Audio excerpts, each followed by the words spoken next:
जय हिंद दोस्तों, मैं एसपी सर आप सभी मित्रों का सदाशिव कोचिंग क्लासेस के यूट्यूब चैनल पर हार्दिक स्वागत करता हूं। दोस्तों DElEd BTC second semester complete mathematics section के अंतर्गत दोस्तों हमारे टोटल 12 चैप्टर कंप्लीट हो चुके थे। यानी दोस्तों आज चैप्टर नंबर 13 त्रिभुज के संदर्भ में सर्वांग समता की शर्तें स्टार्ट होने वाला है, जिसका ये लेक्चर नंबर कौन सा होगा? पहला। यानी कि चैप्टर कौन सा दोस्तों? चैप्टर 13 का दोस्तों ये लेक्चर नंबर हमारा है भैया पहला। लेक्चर नंबर कौन सा दोस्तों? पहला। क्या नाम है चैप्टर नंबर 13 का? त्रिभुज के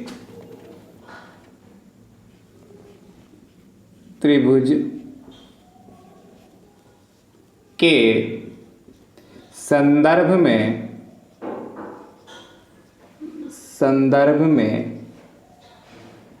सर्वांग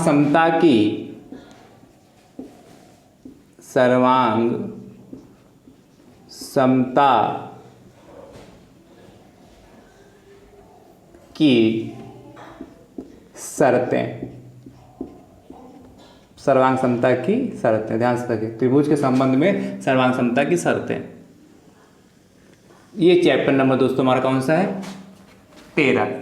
ध्यान समझिए दोस्तों, चैप्टर नंबर 12 में जो अभी तक हमने आपको सर्वांग समता और समरूपता के बारे में विधिवत से दोस्तों चर्चा की। क्या चैप्टर नंबर 12 में हमने सर्वांग समता और समरूपता के बारे में विधिवत से चर्चा की। तो चैप्टर नंबर 13 को पढ़ने से पहले आप चैप्टर नंबर 12 जो है उसको विधिवत से सभी वीडियोस को देखिए।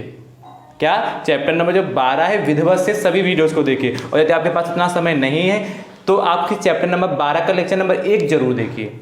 ठीक है, आप ये चैप्टर नंबर 12 विधिवत से देखते तो चैप्टर नंबर 13 समझने में बहुत आसानी होगी, क्योंकि उसमें हमने विधिवत से बताया कि सर्वांग समता होती क्या है, कोई त्रिभुज या कोई आकृति कब सर्वांग सम होगी उसके बारे में हमने वहां उसमें विधिवत से दोस्तों चर्चा की है। ठीक दोस्तों, दूसरी तरफ दोस्तों एक बात और आपसे कहना चाह रहे हैं, यदि आप हमारे यूट्यूब चैनल पर नए हैं तो हमारे यूट्यूब चैनल को दोस्तों सब्सक्राइब जरूर कर लें, बेल आइकन को जरूर प्रेस कर लें, जिससे आगामी वीडियो का नोटिफिकेशन आप सभी भाई बंधुओं तक सबसे पहले पहुंच सके। दूसरा तरीका नोटिफिकेशन प्राप्त करने का दोस्तों है, आप यदि हमारे टेलीग्राम चैनल से जुड़ जाते हैं तो मैं उसका लिंक आपको डिस्क्रिप्शन बॉक्स में दे दूंगा। ठीक है, उस पर क्लिक करके आप हमारे टेलीग्राम चैनल से जुड़ जाइए, वहां से भी आपको नोटिफिकेशन सबसे पहले प्राप्त हो जाएगी दोस्तों।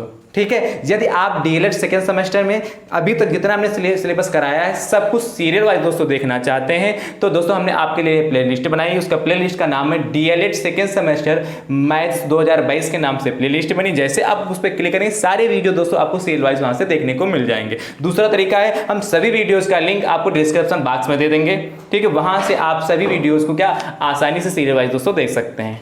ठीक है दोस्तों, चलिए क्लास को स्टार्ट करते हैं। चैप्टर नंबर 13 जिसका लेक्चर नंबर कौन सा है दोस्तों? पहला है।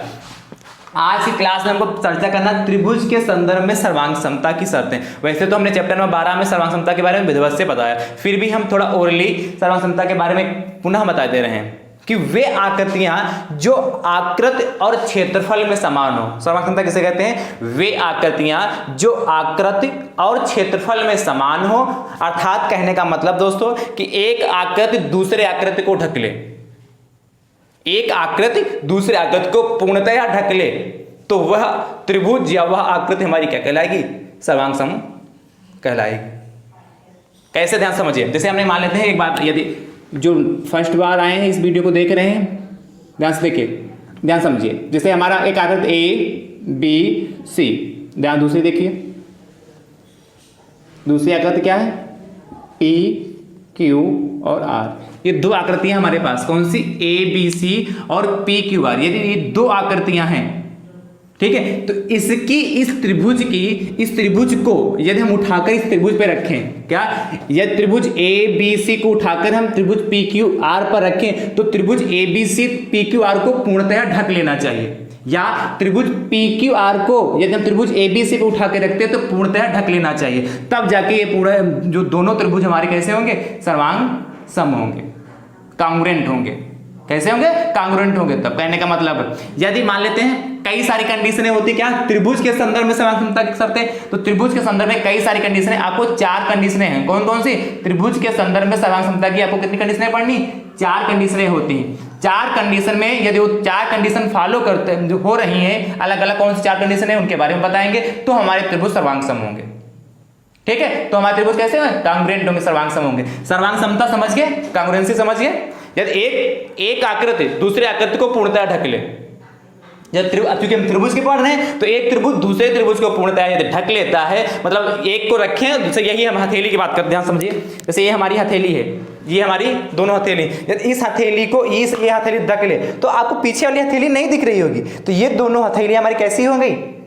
कैसी होंगी? सर्वांग सम हो गए। अब यदि हम इसको आगे कर लेते इस हथेली को और ऐसे कर दे रहे हैं तो ध्यान समझिए, या ये आगे वाली हथेली पीछे वाली हथेली को पूर्णतः ढक रही है, तो यानी कि ये दोनों हथेली कैसी होंगी? सर्वांग सम। वही मतलब एक आकृति दूसरी आकृति को पूर्णतः ढक ले या दूसरी आकृति पहली आकृति को पूर्णतः ढक ले तो हमारे क्या होंगे? सर्वांग सम होंगे। या त्रिभुज की बात करा तो त्रिभुज एक दूसरे को आपस में ढक ले तो सर्वांग सम होंगे। चलिए बात करते हैं त्रिभुज के संदर्भ में सर्वांग समता की जो शर्तें हैं, मतलब कितनी शर्तें हैं, तो हमने कितनी बताई? 4 शर्तें बताई। त्रिभुज के संदर्भ में सर्वांग समता की दोस्तों 4 शर्तें हैं, तो आप लिख लीजिए त्रिभुज के संदर्भ में सर्वांग समता की निम्नलिखित 4 शर्तें हैं। एक लाइन चलिए हमें लिख दे रहे हैं, त्रिभुज के संदर्भ में, त्रिभुज के संदर्भ में, त्रिभुज के संदर्भ में, त्रिभुज के संदर्भ में सर्वांग समता की, सर्वांग समता, सर्वांग समता की निम्नलिखित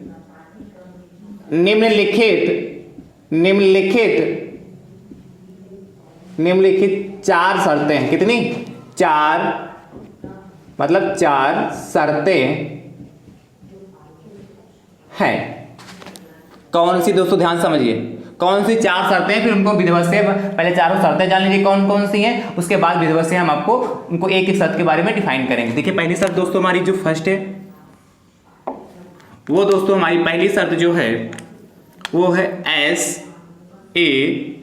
SAS। अभी समझाते हैं कि SAS क्या होती है। ठीक है, दूसरी शर्त देखिए हमारी ASA, ये शर्त है दोस्तों। पहली शर्त मतलब शर्त का मतलब कंडीशन, ये दूसरी कंडीशन है। एंड तीसरी कंडीशन देखिए SSS, ट्रिपल S शर्त। और चौथी दोस्तों कंडीशन हमारी है RHS शर्त। ये 4 कंडीशन दोस्तों हमारे पास हैं। क्या? SAS, ASA, शर्त और RHS। ये हमारे पास दोस्तों कितनी शर्तें होंगी? 4 शर्तें। S का मतलब यहां पे दोस्तों भुजा है, मतलब साइड।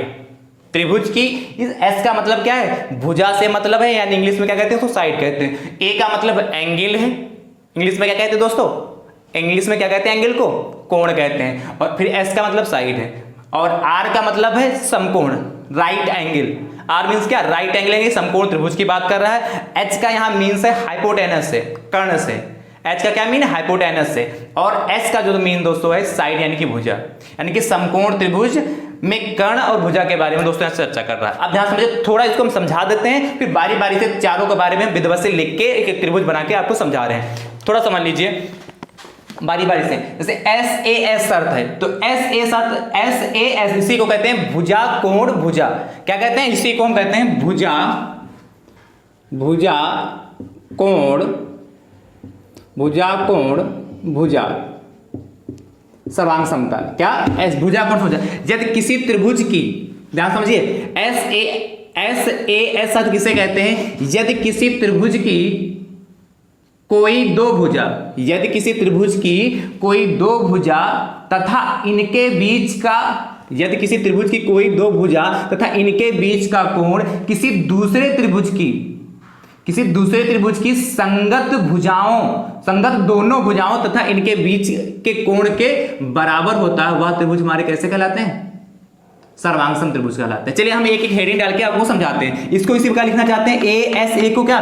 कोण भुजा कोण। इसको क्या कहेंगे? कोण भुजा कोण क्या? सर्वांग समता होगी, शर्त होगी। और ये लास्ट वाली कौन सी? ये तीसरी कौन सी? SSA शर्त कौन सी है? भुजा भुजा भुजा सर्वांग समता की शर्त हो गई, ये शर्त हो गई। और आज RHS यानी कि समकोण त्रिभुज में कर्ण और एक भुजा यदि आपस में बराबर हैं तो वो हमारे क्या कहलाते हैं?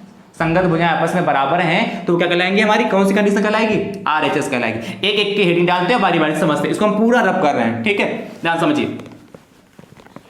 कंडीशन समझ गए चार, अब बारी बारी से एक एक कंडीशन के बारे में सीखते हैं। मेन चीज इस चैप्टर में कंडीशन के बारे में ही सीखना, उसके बाद आपको कुछ प्रश्न इससे पूछे जाते हैं जो बहुत ही आसान है, उनके बारे में चर्चा करेंगे और चैप्टर ये समाप्त हो जाएगा। दोस्तों ध्यान समझिए, पहली कंडीशन कौन सी हमने बताई आपको, पहली कंडीशन देख ली ध्यान से, कौन सी एस ए और एस शर्त, मतलब कंडीशन, या आप कंडीशन भी ले सकते हैं।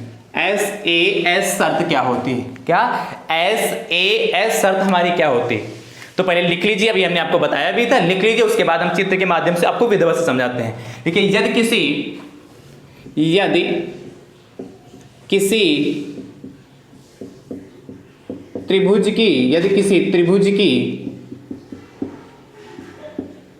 त्रिभुज की कोई दो भुजा या एवं उनके किनके मतलब भुजाओं एवं उनके,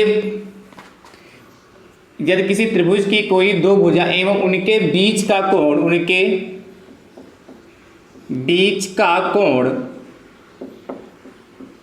किसी दूसरे त्रिभुज या अन्य त्रिभुज भी ले सकते हैं, चाहे अन्य त्रिभुज लिखिए या दूसरे लिख सकते हैं, किसी दूसरे त्रिभुज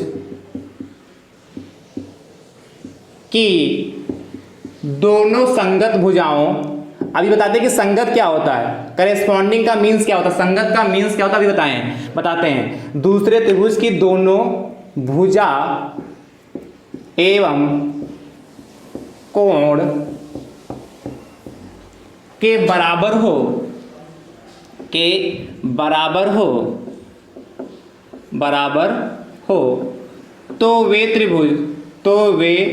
त्रिभुज वे कौन, वो दोनों त्रिभुज, तो वे दो, ऐसे लिख लीजिए, वे के सामने ऐसे लिख लीजिए, तो वे दोनों त्रिभुज सर्वांग सम होंगे। त्रिभुज कैसे होंगे, सर्वांग सम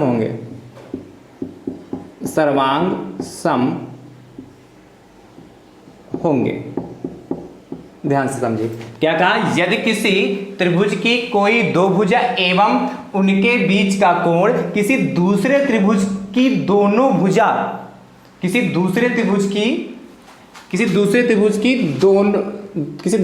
की संगत, एक मिनट, एक शब्द छूट गया, मेन शब्द था वो तो छूट ही गया, वो लिख लीजिए, किसी,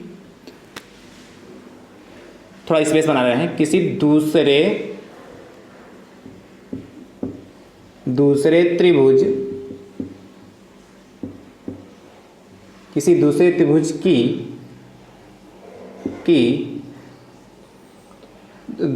की संगत दोनों भुजाओं, किसी दूसरे त्रिभुज की संगत, ये संगत मोस्ट इंपॉर्टेंट है, संगत पे ध्यान दीजिए, संगत दोनों भुजा एवं कोण के बराबर हो तो वे दोनों त्रिभुज सर्वांग सम होंगे। थोड़ा चित्र के माध्यम समझिए, अभी डिफिनेशन क्लियर होगी। मान लेते हैं ये दो त्रिभुज हमारे पास हैं, इनके नाम दे देते हैं, एक का नाम है ABC, ये त्रिभुज है, दूसरा त्रिभुज भी हमारे पास है, समझते चलिए दोस्तों।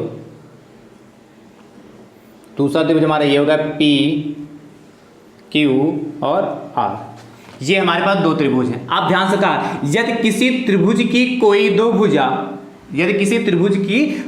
भुजा एवं उनके बीच का कोण, हम मान लेते हैं ये भुजा और ये भुजा, क्या ये दो भुजाएं, एक भुजा एक, ये भुजा, अब कहा ये भुजा ले लिया, तो कहा यदि किसी त्रिभुज की कोई दो भुजा एवं उनके बीच का कोण किसी दूसरे त्रिभुज की संगत दोनों भुजाएं, तो ये भुजा तो संगत क्या था, जैसे AB इस साइड में पड़ी तो PQ लेना है, यदि AC ऐसे बनी है तो PQ भी, जो AC ऐसे बनी तो PR भी ऐसी होनी चाहिए, BC ऐसे आधार है तो QR भी आधार, मतलब संगत जैसा ये है वैसा दूसरा होना चाहिए। ये देखो ऐसे झुकी है तो ये भी ऐसे झुकी, ये ऐसे झुकी है तो ये भी ऐसे झुकी, तो ये इसके संगत हो गई, ये भुजा इसके संगत हो गई, और ये जो आधार है इस आधार के संगत हो गए। संगत का मतलब समझ गए किसे कहते हैं, करेस्पॉन्डिंग कहते हैं। यानी कहने का मतलब ये भुजा जो ए बी किसके बराबर होना चाहिए, पी क्यू के, एंड ए सी किसके बराबर होना चाहिए, पी आर के।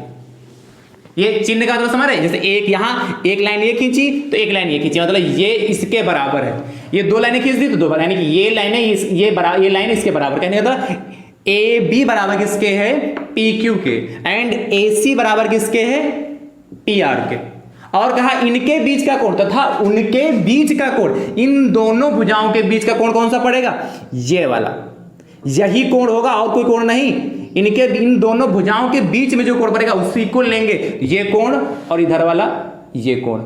संगत कोण कहा तो देखिए जो ऊपर शीर्ष पे बनना वही कोण होगा, तो ये कोण आपस में बराबर है, तो ये दोनों त्रिभुज जो हमारे होंगे कांग्रुएंट होंगे। कैसे होंगे, सर्वांगसम होंगे।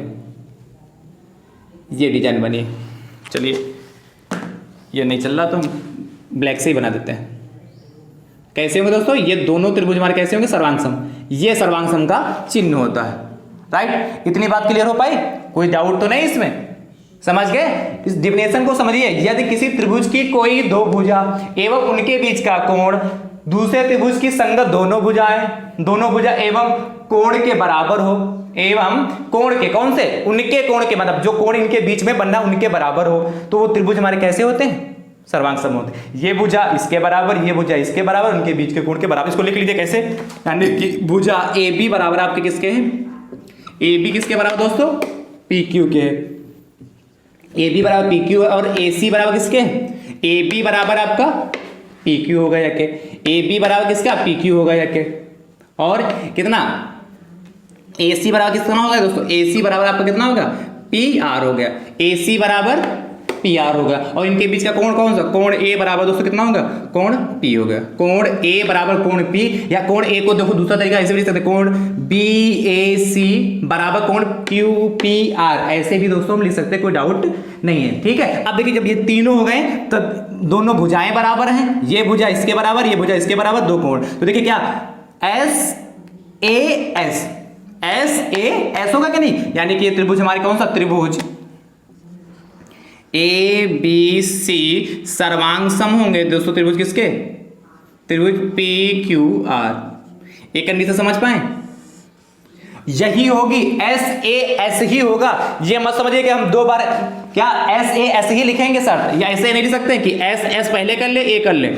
यदि एस एस ए कर लेंगे तो ये गलत माना जाएगा, ये आप नहीं लिख सकते। इसमें सिर्फ क्या एस ए एस, इसका मीन्स है कुछ, मतलब दो भुजाओं के बीच का कोण, क्या दो भुजाएं हैं और उनके बीच का कोण, जैसे एक भुजा ये, जैसे एक भुजा ये थी, एक भुजा ये थी, इनके बीच का कोण, तो इसका मीन्स है, इसमें क्या, इसका मतलब क्या होता है, दो भुजाएं हो फिर कोण हो, कोई दो भुजाएं एक कोण, इसलिए ये गलत है, आपका यही राइट है। समझ पा रहे हैं, चलिए इसको नोट कर लीजिए, हम हट जा रहे हैं, फिर उसके बाद अगली शर्त की बात करते हैं।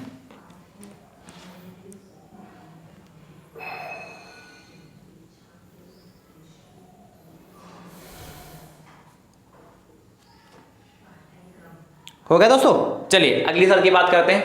समझ गए ना, आप कर लोगे ना ऐसे, तो ये तो एक बार हम और समझा देते हैं, कहीं डाउट हो, यदि कहीं डाउट हो तो और समझा सकते हैं। यदि किसी त्रिभुज की कोई दो भुजा एवं उनके बीच का कोण किसी दूसरे त्रिभुज की संगत दोनों भुजा एवं उनके बीच का कोण, उनके छूट गए यहाँ पे भी, एवं उनके बीच का, उनके बीच का कोण, उनके बीच के कोण, उनके बीच के कोण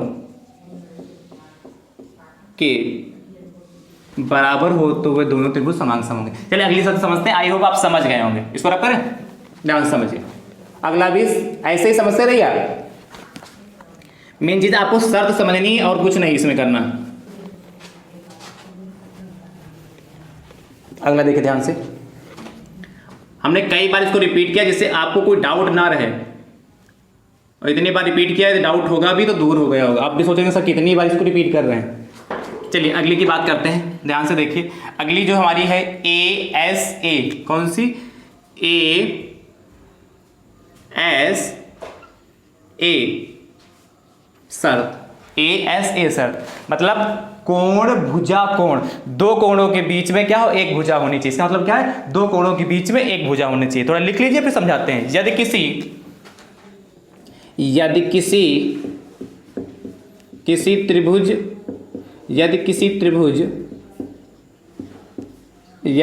त्रिभुज के कोई दो कोणों के, यदि किसी त्रिभुज के कोई दो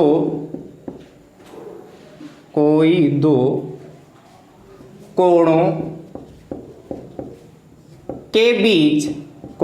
के बीच अंतरित, यदि किसी त्रिभुज के कोई दो कोणों के बीच अंतरित भुजा किसी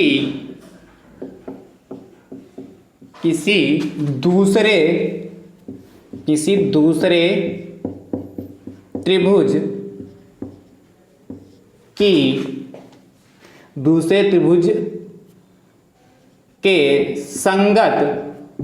के संगत, इस संगत पे बहुत ध्यान दीजिएगा, संगत करेस्पॉन्डिंग, दूसरे त्रिभुज के संगत दोनों कोणों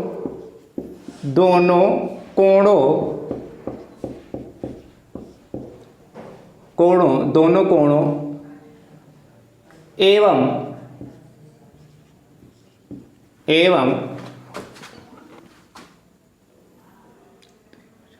यदि किसी त्रिभुज के कोई दो कोणों के बीच, कोण कर लो ज़्यादा अच्छा रहेगा, दो कोण के बीच अंतरित भुजा किसी दूसरे त्रिभुज के संगत दोनों कोण एवं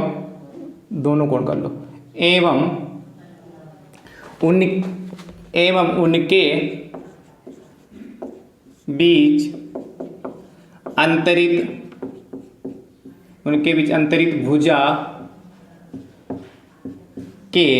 के बराबर हो तो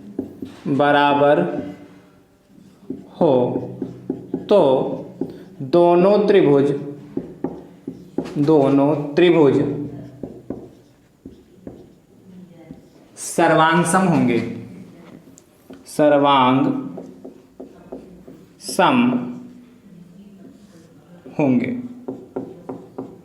थोड़ा समझने का प्रयास करिए, बहुत अच्छा है। आपसे कहा यदि किसी त्रिभुज के कोई दो कोण के बीच अंतरित भुजा किसी दूसरे त्रिभुज के संगत दोनों कोण एवं उनके बीच अंतरित भुजा के बराबर हो तो दोनों त्रिभुज सर्वांग सम होंगे। कैसे, ध्यान समझिए, चित्र के माध्यम से समझिए, अभी डाउट क्लियर हो जाएगा। जो भी होगा, पहली बार तो डाउट होगा नहीं, यदि है भी तब भी दूर हो जाएगा। त्रिभुज का नाम ABC, और दूसरा देखिए त्रिभुज हमारा ये दूसरा होगा दोस्तों, PQ और R। ध्यान समझिए, कहा दो कोण, तो मान लेते हैं एक कोण हमारा B है, B कोण किसके बराबर हो, Q के, एंड कोण C जो हमारा है किसके बराबर हो, कोण R के बराबर हो, और इनके बीच अंतरित भुजा कौन सी, ये भुजा इसके बराबर हो। तो ये दोनों त्रिभुज हमारे कैसे होंगे, सर्वांग सम होंगे। कैसे होंगे, यदि ऐसी कंडीशन है तो दोनों त्रिभुज हमारे कांग्रुएंट होंगे, सर्वांग सम होंगे। क्या, यदि किसी त्रिभुज, वो जो लिखा, यदि किसी त्रिभुज के दोनों कोण, ये दो कोण हो गए, इनके बीच अंतरित भुजा कौन सी, ये भुजा कौन सी अंतरित भुजा, BC हो गई। किसी दूसरे त्रिभुज के संगत दोनों कोण, तो ये कोण, इनके बीच अंतरित भुजा आपस में बराबर है कि नहीं, ये कोण इसके बराबर, ये कोण इसके बराबर, ये भुजा इसके बराबर, तो त्रिभुज सर्वांग सम होंगे। सर्वांग सम कहने का मतलब यदि हम ABC को उठाकर त्रिभुज PQR पे रख दे तो इसको पूर्णतः ढक लेगा, या त्रिभुज PQR को त्रिभुज ABC पे रख दे तो पूर्णतः ढक लेगा। यानी कहने का मतलब यहां से स्पष्ट हो गया, क्या कोण B किसके बराबर दोस्तों है हमारा, कोण B किसके बराबर है, कोण Q के, एंड कोण C किसके बराबर दोस्तों, कोण C किसके बराबर, कोण R के, और भुजा कौन सी, BC बराबर दोस्तों किसके हैं, QR के। तो ऐसी कंडीशन में त्रिभुज हमारे दोनों क्या हो गए, सर्वांग सम हो गए। त्रिभुज ABC सर्वांग सम, उसे हमने वही बना दिया साइन। त्रिभुज कौन सा हो गया, PQR। ये हो गया, है आसान शर्त कि नहीं आसान, कुछ करना नहीं है। चलिए अगली शर्त की बात करते हैं, SSS, मतलब साइड तीनों साइडें यदि आपस में बराबर हो तब की बात कर रहा। ट्रिपल असर की बात करते हैं, एस एस और कौन सी एस, ट्रिपल एस।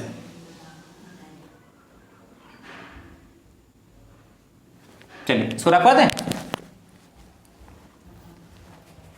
इसको रख रहे हैं, अगली शर्त की बात कर रहे हैं, एस तीसरी शर्त है ना ये। हाँ, नंबर डाल के लिख लीजिएगा दोस्तों, नोट्स बनाते रहिए। यदि आपको ये बात समझ में आ रही हो, आपको वीडियो पसंद आ रहा है, तो ज़्यादा से ज़्यादा संख्या में शेयर करिए। आपके पास जितने भी ग्रुप हों, फटाफट इस वीडियो की लिंक आप उस ग्रुप में शेयर कर दीजिए। और यदि हमारा पढ़ाया हुआ वीडियो आपके समझ में आ रहा है, आपकी कोई सहायता कर रहा है, तो दोस्तों हमारे वीडियो को क्या करें, आप लाइक जरूर करिए, ठीक है। और कमेंट करके बताइए कि कैसा आपको लग रहा है, समझ में आ रहा है कि नहीं आ रहा दोस्तों, ठीक है। क्योंकि आपके कमेंट से क्या रहता है, लाइक करने के लिए इसलिए कहते हैं, जिससे हमको ये पता चल जाता है कि हमारे भाई बंधु कितना हमको पसंद करें, हमारी वीडियो को पसंद करें, हमारी बात समझ में आ रही है। हमको पसंद करने वाला चीज़, वीडियो हम जो समझा रहे हैं वो कितना समझ में आ रहा, वो मायने ज़्यादा रखता है, ठीक है। तो जितने भाई बंधु को लग रहा है कि हाँ ये चीज़ हमारे लिए क्या है, हेल्पफुल है, हमको फायदा कर रही है और ये हम कुछ सीख रहे हैं, तो दोस्त कमेंट करके जरूर बताइए, कमेंट करके जरूर बताइए। और ये पसंद आए तो लाइक जरूर कीजिए दोस्तों, ठीक है। एस एस ये क्या कहता है, इसको भी लिख लीजिए, फिर समझाते हैं। यदि किसी त्रिभुज की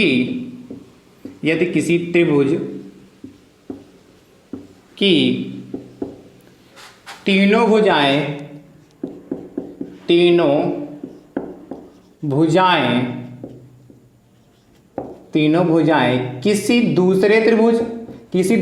किसी अन्य भी लिख सकते हैं, किसी दूसरे त्रिभुज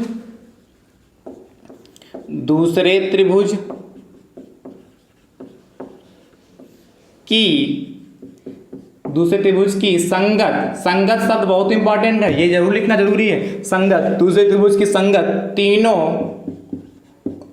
भुजाओं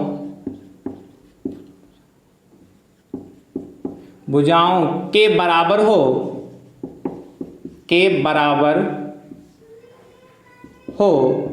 तो वे दोनों त्रिभुज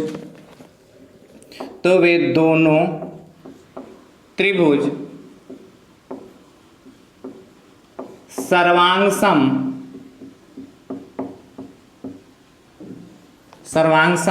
होंगे।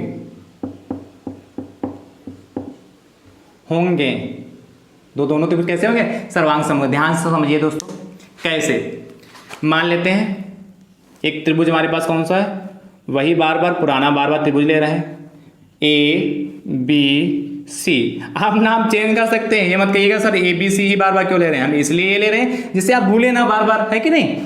आप कुछ भी नाम ले सकते हैं, नाम से कोई इफेक्ट नहीं पड़ता है। दूसरा त्रिभुज हमारे पास दोस्तों कौन सा होगा, पी क्यू और आर हो गया। कहा है जब किसी त्रिभुज की तीनों भुजाएं किसी दूसरे त्रिभुज की संगत तीनों भुजाओं के बराबर है, तो वे दोनों त्रिभुज कैसे होंगे, सर्वांगसम। कहने का मतलब संगत समझ गए, ये भुजा इसके बराबर हो, ये वाली भुजा इसके बराबर हो, और ये भुजा क्या हो, इसके बराबर हो। मतलब यदि ये 2 सेंटीमीटर तो ये भी 2 सेंटीमीटर, यदि ये 3 सेंटीमीटर तो ये भी 3 सेंटीमीटर, यदि ये 4 सेंटीमीटर तो ये भी 4 सेंटीमीटर। बात समझ पाए कि नहीं समझ पाए। तो ऐसे अब देखिए, जब सारी भुजाएं आपस में, भाई ये इसके बराबर है, ये इसके बराबर है, ये इसके बराबर है, तो चाहे त्रिभुज ए बी सी को या पी क्यू आर को एक दूसरे पे रख के देखिए पूर्णतः ढक लेगा कि नहीं ढक लेगा। देखने से ही सर्वांगसम लग रहे होंगे ना, ढक लेगा कि नहीं लग रहा। अब तीनों कंडीशन तो सर्वांगसम हो जाएंगे कि नहीं, कांग्रुएंट हो गए फटाफट। यानी कहने का मतलब है, यहां से दिखाना चाहे तो कह सकते हैं ए बी, कौन सा ए बी किसके बराबर है, पी क्यू के, और किसके, ए सी किसके बराबर दोस्तों, ए सी किसके बराबर, पी आर के, है कि नहीं, पी आर के है, एंड बी सी किसके बराबर,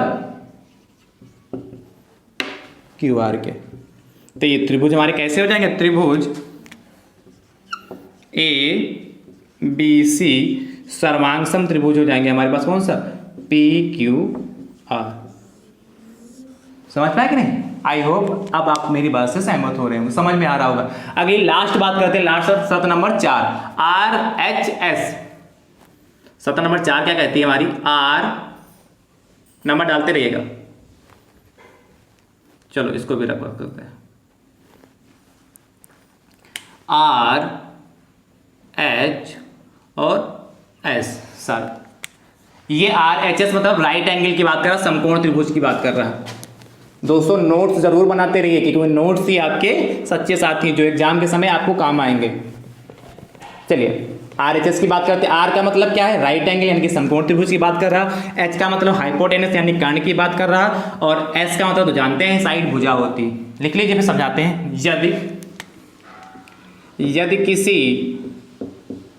यदि किसी समकोण त्रिभुज का कर्ण, यदि किसी समकोण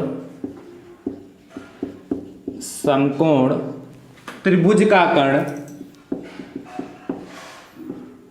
त्रिभुज का कर्ण एवं कोई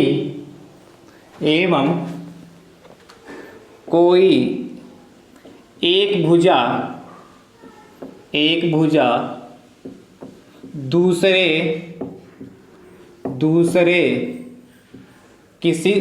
समकोण, यदि किसी समकोण त्रिभुज का कर्ण एवं कोई एक भुजा दूसरे समकोण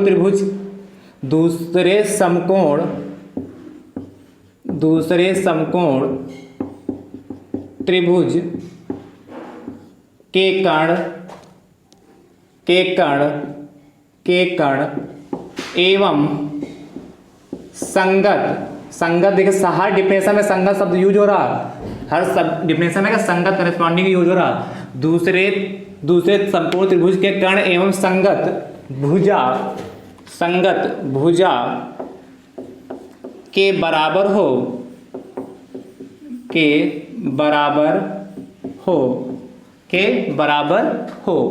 तो दोनों त्रिभुज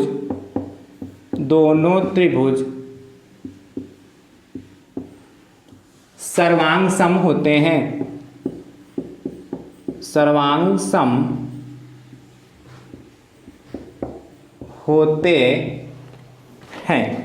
ध्यान समझिए।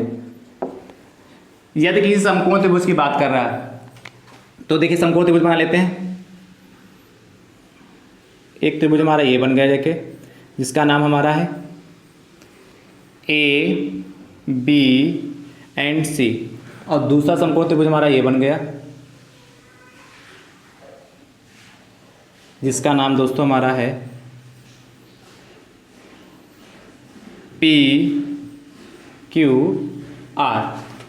अब देखिए कहा यदि किसी समकोण त्रिभुज का कर्ण एवं कोई एक भुजा, तो मान लेते इस समकोण त्रिभुज का कर्ण किसी दूसरे समकोण त्रिभुज के कर्ण के बराबर हो।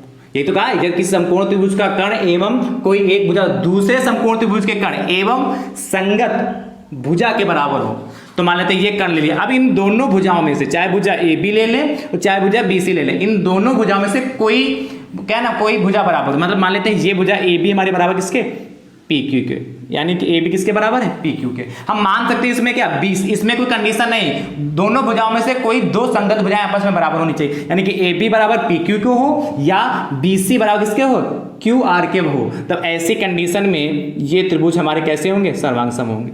और ये कोण देखिए समकोण त्रिभुज, इसलिए ये कोण और ये कोण तो आपस में बराबर ही होंगे। राइट एंगल का मतलब ये कोण कितने होंगे, 90 डिग्री तो होंगे, ये भी 90 का होगा और ये भी 90 का, तो ये तो बराबर होंगे। मतलब दो को देखिए, एक भुजा दो भुजाएं हो गई और ये क्या होगा 90 डिग्री हो गया, इसलिए क्या कहा इसको आर एच एस कहा, क्या कहा आर एच एस कहा। ठीक है, तो देखिए यानी कहने का मतलब यदि इसको लिखना चाहिए यानी कि भुजा ए बी ए सी, यानी कर्ण ए सी ना, कर्ण ए सी किसके बराबर हो गया, कर्ण पी आर के बराबर हो गया, और आधार ए बी बराबर किसके हो गया, रखे आधार पी क्यू के, संगत है कि नहीं, ए बी इधर ये देखे इधर, तो ए बी बराबर किसके, पी क्यू के हो गया जाके। और कोण कौन सा, कोण बी बराबर, कोण किसका, कोण क्यू के, और कैसे हैं 90 डिग्री है, 90 डिग्री है, क्या कोण बी बराबर कोण क्यू, या ऐसे भी लिख सकते हैं ए बी सी बराबर कोण ए बी सी बराबर कोण पी क्यू आर, ऐसे भी लिख सकते हैं बराबर 90 डिग्री। अब देखिए तीन चीजें हो गई क्या, एक तो कर्ण होगा, ये हमारा क्या है ए सी, क्या है कर्ण, लिख लीजिए चलो कर्ण लिखते हैं, कर्ण ए सी बराबर, कर्ण ए सी बराबर किसके है, कर्ण पी आर के, कर्ण ए सी बराबर कर्ण पी आर के हैं। तो कर्ण बराबर है एक ये 90 डिग्री है क्या है, समकोण त्रिभुज है और एक भुजा इसमें से आपस में बराबर है, तो ये दोनों त्रिभुज ऐसी कंडीशन में कैसे होंगे, सर्वांग सम होंगे। त्रिभुज ABC सर्वांग सम त्रिभुज, कांग्रुएंट त्रिभुज कौन सा, त्रिभुज PQR, ये त्रिभुज हमारे कैसे होंगे, सर्वांग सम होंगे। तो ये चारों दोस्तों हमारी शर्तें कैसी हो गई, कंप्लीट हो गई। ये चारों शर्तें कैसी हो गई, कंप्लीट हो गई। आई होप आपको चारों शर्तें विधिवत से समझ में आई होंगी। फिर भी कहीं पे यदि डाउट है चारों शर्तों में तो आप कमेंट करके पूछ लीजिएगा, आप कमेंट करके निसंकोच दोस्तों पूछ सकते हैं, ठीक है। इसको रब करते हैं। चलिए एक प्रश्न की बात कर लेते हैं, इससे प्रश्न कैसे कैसे पूछे जाते हैं उसकी बात करते हैं, ध्यान समझिए।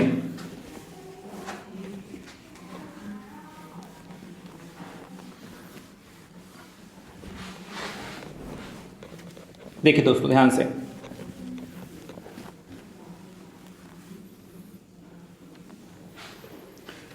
ध्यान से देखिए दोस्तों, कैसा प्रश्न इसमें पूछा जाता है। बहुत अच्छा प्रश्न है, ऑब्जेक्टिव प्रश्न है। ये जो प्रश्न पहला करा जाता है ऑब्जेक्टिव में आता है 1 नंबर में, और पूछ लेता है, पहला प्रश्न है, 2 त्रिभुज, ऑब्जेक्टिव है भैया, 2 त्रिभुज के सर्वांग सम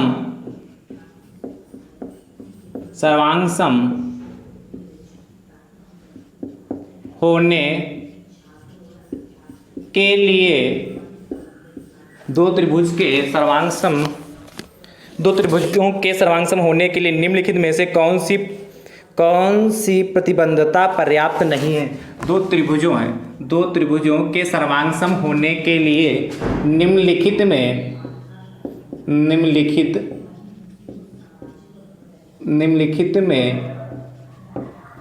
कौन सी प्रतिबंधता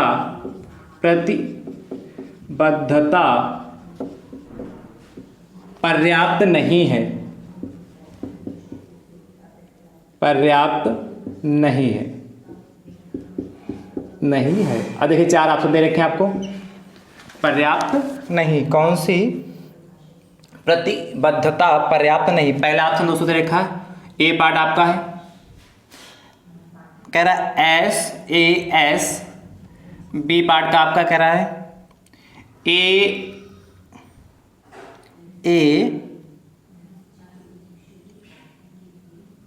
कह रहा है SA, एंड सी पार्ट कह रहा है SSA, एंड डी पार्ट दोस्तों आपसे कह रहा है SSS। ये आपको 4 पार्ट दे रखे हैं।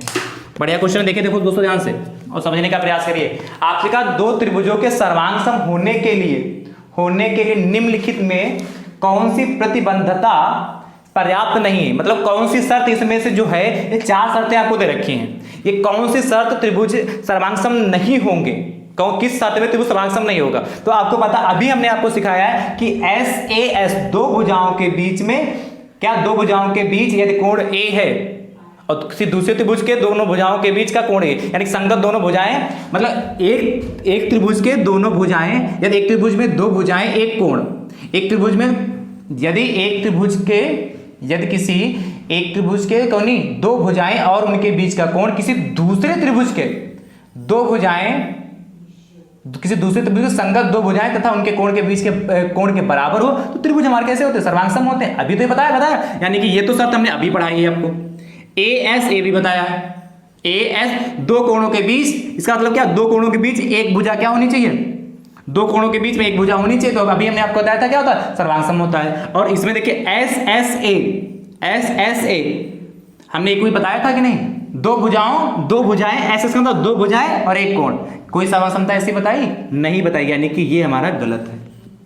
और तीसरा कौन सा, SS, ये भी तो बताया था, तीनों भुजाएं आपस में बराबर है। तीनों भुजाएं क्या हो, तीनों भुजाएं, एक त्रिभुज के तीनों भुजाएं किसी दूसरे त्रिभुज के संगत तीनों भुजाएं के बराबर हो तो त्रिभुज सर्वांग सम होते हैं, यानी कि ये भी सही, यानी कि तीनों सही है, गलत कौन सा है। और यही पूछा था, 2 त्रिभुज के सर्वांग सम होने के लिए निम्नलिखित कौन सी प्रतिबद्धता पर्याप्त नहीं, यानी कि जो सही है वो जो क्वेश्चन पूछा था गलत, यानी कि ये कौन सा सही हो जाएगा हमारा, ये सही हो जाएगा, तीसरा वाला सही, मतलब ये हमारी सर्वांग क्षमता की शर्त नहीं। क्वेश्चन समझ पाए, ये हमारी सर्वांग क्षमता की शर्त नहीं। जो सही थे तीन तो हमारी शर्तें हैं, लेकिन ये शर्त नहीं। वही तो पूछा था, कौन सी प्रतिबद्धता पर्याप्त नहीं, सर्वांग क्षमता के लिए कौन सी प्रतिबद्धता पर्याप्त नहीं, तो ये वाली प्रतिबद्धता जो है एस एस ए पर्याप्त नहीं है। एस ए एस यानी कि दो भुजाओं के बीच में एक कोण, ए एस ए दो कोणों के बीच की एक भुजा, और एस एस मतलब तीनों भुजाएं।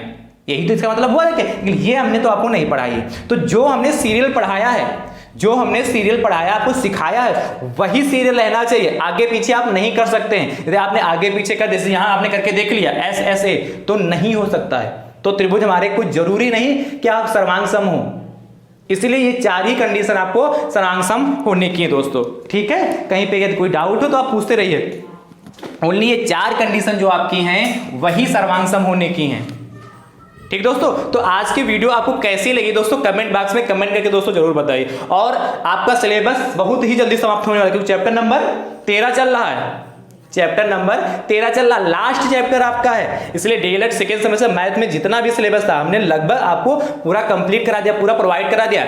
अब लास्ट चैप्टर चल रहा है, ये भी बहुत जल्दी समाप्त हो जाएगा दोस्तों, है कि नहीं, और आपका फुल्ली टोटल सिलेबस कंप्लीट हो जाएगा। इसलिए यदि आप भाई बंधु, हमारे भाई बंधु प्रैक्टिस सेट चाहते हैं आप लोग, तो कमेंट बॉक्स में प्रैक्टिस सेट जरूर लिख के भेजिए। उसी के आधार पर हम आपको प्रैक्टिस सेट दोस्तों प्रोवाइड कराएंगे। ठीक दोस्तों, थैंक यू सो मच दोस्तों, राधे राधे दोस्तों।